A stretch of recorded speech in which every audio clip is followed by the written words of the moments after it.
আসসালামু আলাইকুম সম্মানিত ভিউয়ার্স, আমি চলে আসলাম আবারও কিশোরগঞ্জ অষ্টগ্রাম।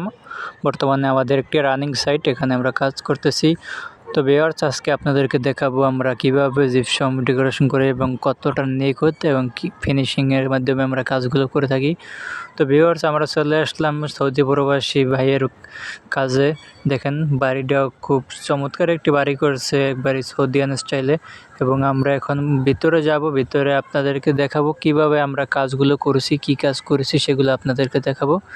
তো ভিউয়ার্স, আমাদের সর্বপ্রথম রুমের ঢুকতে একবারে সামনে একটা করিডোর বাজে, সেখানে আমি দেখেন একটা চমৎকার একটা সিম্পলের ভিতর ডিজাইন করছি।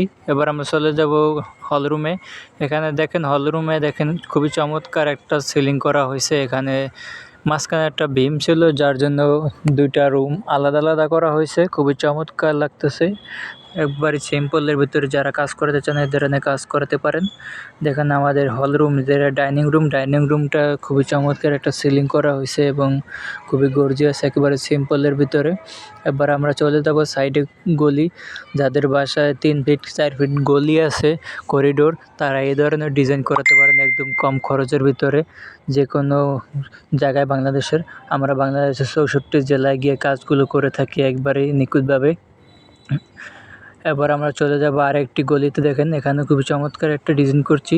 এবার আমরা চলে যাব বাথরুমের সামনে, ছোট একটা স্কোয়ার গলি, এখানেও খুবই চমৎকার একটা ডিজাইন করা হয়েছে, একবারে সিম্পলের ভিতরে রাউন্ড শেড দেয়া। এবার আমরা চলে যাব, দেখেন পুরো রুমটা দেখালাম। যদি ভালো লাগে অবশ্যই সাবস্ক্রাইব এবং লাইক কমেন্ট করবেন।